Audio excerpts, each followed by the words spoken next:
ಹೋಗು ಹೋಗು ಗೌಡ ಹೋಗು. ನಿನಗೆ ಹೇಗೆ ತಿಳಿಯುತ್ತದೆ ಈ ಅಗ್ನಿದೇವನು ಬೇಟೆಯಾರು ಎಂದು?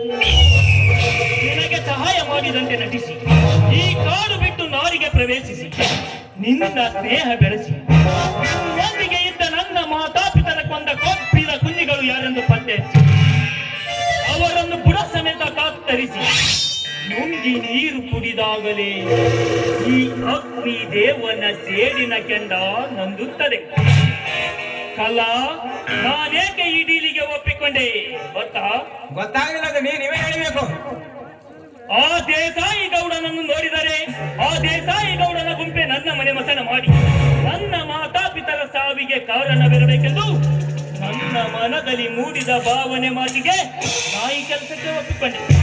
ಆದರೆ ಒಂದು ಮಾತು ಮಾತ್ರ ಸತ್ಯ ಕಲ್ಲ, ಮಾತ್ರ ಸತ್ಯ. ಅದ್ಯಾವ ಸತ್ಯ ದಣಿ?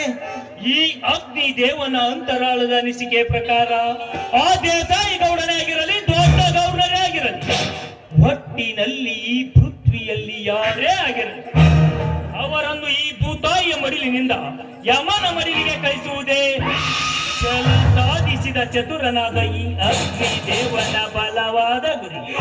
ಅಲ್ಲ ಅಪ್ಪಣೆ ದಣಿ.